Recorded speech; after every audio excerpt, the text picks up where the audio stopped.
Halo semuanya, perkenalkan nama saya Veronica Loroklenes, NPM 31/2020. Saya dari semester 5B, Program Studi Bahasa dan Sastra Indonesia, Fakultas Ilmu Pendidikan, Universitas Timur. Video ini tentang perencanaan proposal penelitian. Untuk memenuhi tugas UAS dengan mata kuliah psikolinguistik. Judul: Keterlambatan bicara pada anak dalam kajian psikolinguistik. Latar belakang: Simanjuntak pada tahun 1987 berpendapat jika psikolinguistik yang merupakan suatu proses psikologis yang terjadi pada individu ketika mendengar atau memahami kalimat saat berinteraksi dengan orang sekitar, serta dengan bagaimana kemampuan berbahasa tersebut diperoleh.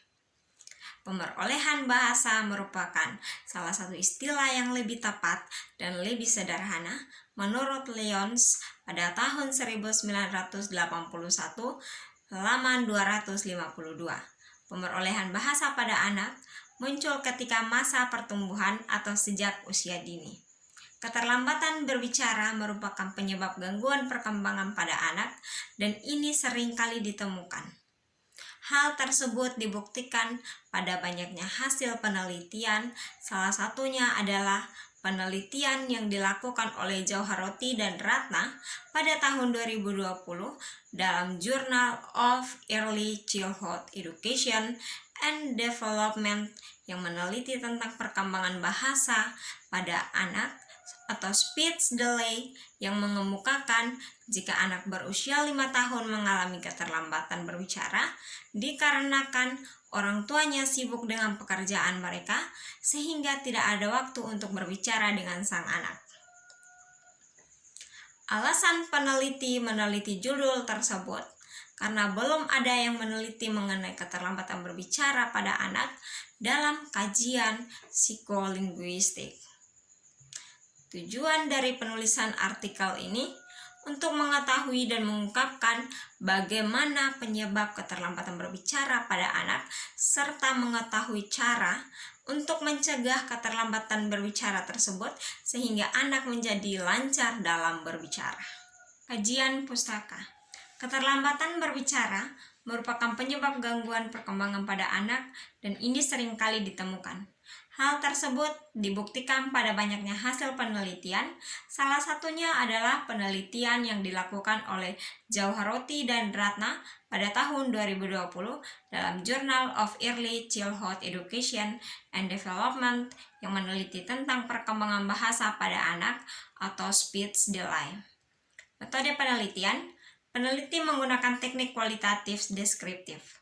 Suryono pada tahun 2010 mengungkapkan bahwa penelitian secara kualitatif digunakan untuk menelaah, menemukan, mendeskripsikan, serta menyebutkan dampak sosial yang tidak dapat dijelaskan, diukur, atau dideskripsikan dengan metode kuantitatif.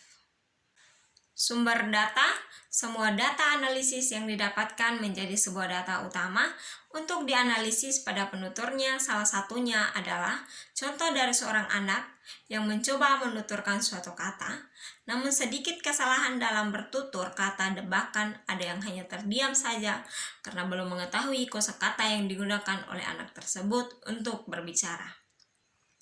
Dan kemudian seluruh hasil dan pembahasan pada penelitian ini dituliskan dalam bentuk studi kasus. Hal tersebut disebabkan karena penelitian ini memaparkan pada suatu objek yang diteliti dengan khusus sebagai salah satu studi kasus, yaitu keterlambatan berbicara pada anak dalam kehidupan sehari-hari, baik itu di rumah maupun di lingkungan sekitar. Hal ini juga dikemukakan oleh Bimo Walgito pada tahun 2010 jika studi kasus adalah metode mengetahui peristiwa yang sedang terjadi di lingkungan masyarakat sehingga pemerolehan informasi yang tepat dan akurat. Teknik pengumpulan data. Teknik pengumpulan data didapatkan pada sebuah teknik observasi sederhana. Data yang diperoleh berasal dari anak-anak yang tinggal di lingkungan sekitar dan berdekatan dengan tempat peneliti. Teknik analisis data.